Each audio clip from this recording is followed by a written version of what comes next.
स्वागत उनका होना चाहिए माननीय मुख्यमंत्री जी का, जिन्होंने एक एक योजना की समीक्षा की और सबको चालू कराने का काम किया साथियों। लेकिन याद कीजिए, ये बिहार डरा हुआ बिहार दिखता था।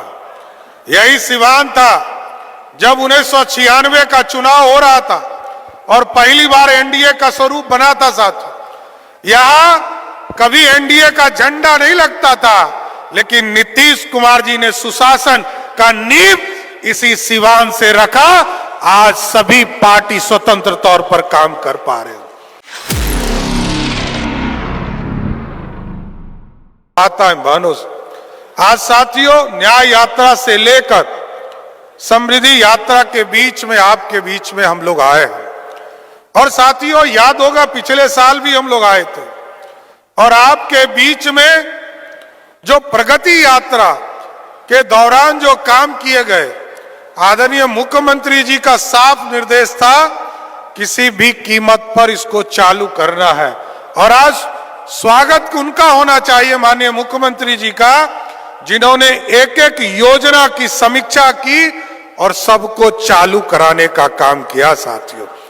लेकिन याद कीजिए, ये बिहार डरा हुआ बिहार दिखता था। यही सिवान था जब 1996 का चुनाव हो रहा था और पहली बार एनडीए का स्वरूप बना था साथियों। यहां कभी एनडीए का झंडा नहीं लगता था, लेकिन नीतीश कुमार जी ने सुशासन का नींव इसी सिवान से रखा। आज सभी पार्टी स्वतंत्र तौर पर काम कर पा रहे हो। आज सभी पार्टियां यहां राजनीतिक तौर पर साफ सुथरा काम कर पा रही है और मैं सिवान के लोगों को धन्यवाद देना चाहता हूं। पिछले चुनाव में तो मात्र 2 सीटें हमें आप लोगों ने दिया था, लेकिन इस बार 8 में से 60 सीट देकर बिहार में प्रचंड बहुमत देने का काम किया साथियों। और मुख्यमंत्री जी को याद कीजिए साथियों, प्रधानमंत्री जी को याद कीजिए। आदरणीय प्रधानमंत्री जी ने कहा हम गांव गांव बिजली पहुंचाने का काम करेंगे। आदरणीय मुख्यमंत्री जी ने कहा हम घर घर बिजली पहुंचाने का काम करेंगे।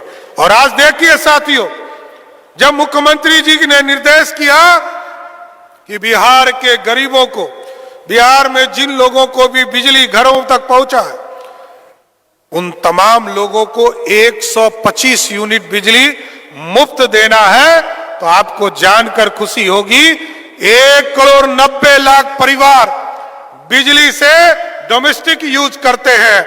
उसमें से 1,72,00,000 परिवार ऐसा है जिसका बिजली बिल 0 आता है साथियों, 0 आता है। यह है माननीय मुख्यमंत्री जी का सहयोग। और आप सोचिए, जब हम लोग महिलाओं का संवाद कार्यक्रम चल रहा था तो कई लोगों ने कहा कि ये जो वृद्धा पेंशन, विधवा पेंशन, विकलांग पेंशन बिहार के लोगों को मिलता है तो ये बहुत कम राशि है, 400 रुपया है। किसी ने कहा इसको 800 रुपया कर दीजिए, किसी ने कहा 900 रुपया कर दीजिए, और हम लोगों ने तय किया कि 1000 करना चाहिए। लेकिन जब प्रस्ताव हम लोगों ने मुख्यमंत्री जी के पास ले जाने का काम किया तो आदरणीय मुख्यमंत्री जी ने कहा 1100 रुपया कीजिए, जो बिहार के लोगों को इसका लाभ मिल सके। आज साथियों, आज समृद्धि की ओर क्यों चिंता किया गया? क्योंकि मुख्यमंत्री जी चाहते हैं यहां सड़क बन गया, घर घर बिजली पहुंच गया, आज हम घरों तक पानी पहुंचाने का काम कर रहे हैं। लेकिन अब समृद्धि तब आएगी जब बिहार के लोगों को बिहार के अंदर रोजगार देने का काम किया जाएगा। आज मुख्यमंत्री जी ने चुनाव जीतने के बाद सबसे पहला काम किया, एक अलग विभाग बनाया, युवा कौशल विकास विभाग, जिसके माध्यम से लोगों को ट्रेनिंग देने का काम किया जाएगा। और साफ तौर पर मुख्यमंत्री जी का कहना, अगले 5 वर्षों में जिस तरह नीतीश कुमार जी ने 2005 से लेकर 2020 तक 7.5 लाख लोगों को सरकारी नौकरी देने का काम किया, 2020 से लेकर 2025 तक सरकारी नौकरी और रोजगार के तौर पर लगभग 50 लाख लोगों को बिहार में देने का काम किया।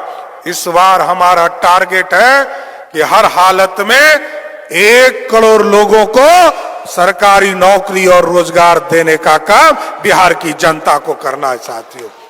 और यह तभी संभव होगा क्योंकि अब हम इंडस्ट्री खड़ा करना चाहते हैं साथियों। हम सेमीकंडक्टर के पॉलिसीज को खड़ा कर रहे हैं, आईटी के पॉलिसीज को ला रहे हैं, हम डिफेंस कॉरिडोर बना रहे हैं, हम इन तमाम चीजों की स्थापना के लिए जमीन भी उपलब्ध करा रहे हैं। और जो बड़ा फैक्ट्री लगाएगा उसको 1 रुपया पर जमीन देने का काम कर, हम इंसेंटिव देने का काम कर रहे हैं क्योंकि बिहार के पास सड़क है, बिजली है, पानी है, लोगों के पास टेक्नोलॉजी, दूसरे जगह राज्यों में जाकर हमारे बच्चे नौकरी करते हैं। अच्छा नौकरी करने तो आगे भी जाए, लेकिन इस बार हम लोगों ने व्यवस्था किया है कि जो लोग भी मजदूरी करने बिहार से बाहर जाते हैं उनको हर हालत में चिन्हित करके उनको बिहार में रोजगार देने का काम बिहार की सरकार करेगा साथियों। इसलिए तमाम लोगों को समृद्धि यात्रा के माध्यम से जरूर यह स्वस्थ करना चाहते हैं। यह पूरी सरकार आपके लिए काम कर रही है और स्वाभाविक है, न्याय से लेकर प्रगति से लेकर समृद्धि यात्रा का मकसद ही है बिहार के लोगों के विकास को आगे पहुंचाना। याद कीजिए, यही सिवान था, यहां से पटना जाने में 7 से 8 घंटा लगता था, लेकिन आज यदि आप पटना से चलते हैं तो 2.5 से 3 घंटा में आराम से सिवान पहुंच जाते हैं। यह बदला हुआ बिहार है। आज स्वास्थ्य की व्यवस्था आदरणीय मुख्यमंत्री जी ने तय किया है कि बिहार में 38 जिले हैं, सभी 38 जिलों में हम मेडिकल कॉलेज बनाएंगे। और आपके यहाँ तो बड़ा भव्य, आज अभी हम लोग गए थे समीक्षा के दौरान, वहां सबसे पहले मुख्यमंत्री जी ने कहा कि हम लोग मेडिकल कॉलेज देखेंगे कितना दूर तक बना है।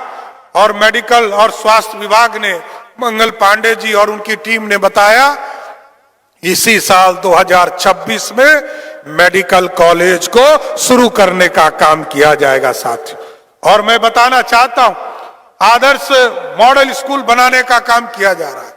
और साथ ही साथ जिस भी प्रखंड में हमारे डिग्री कॉलेज नहीं है, हम आपको आश्वस्त करते हैं, आदरणीय नीतीश कुमार जी ने निर्देश दिया है बिहार के सभी प्रखंडों में डिग्री कॉलेज खोलने का काम बिहार की सरकार करेगा साथियों। इसलिए तमाम लोगों को समृद्धि यात्रा के माध्यम से हम बधाई भी देना चाहते हैं कि अब प्रगति के साथ साथ समृद्धि भी करना है और आगे बिहार को गौरवशाली इतिहास की ओर ले जा रहा है। जो हमारा इतिहास था, हमने जो स्वर्णिम काल भारत को दिया है, इसी बिहार ने मगध के रूप में लगभग 200 वर्षों तक स्वर्णिम काल दिया है। अब समृद्धि की ओर उसी तरह रास्ते पर हम खड़े हैं और आगे बिहार उसी रास्ते पर खड़ा होगा और समृद्धि के माध्यम से बिहार को फिर से गौरवशाली इतिहास लौटाने का काम करेगा। इसलिए साथियों, मैं सिवान की तरफ से फिर से माननीय मुख्यमंत्री नीतीश कुमार जी को समृद्धि यात्रा में सिवान आने के लिए धन्यवाद और स्वागत करते हुए अपनी बातों को विराम देता हूं। बहुत बहुत धन्यवाद।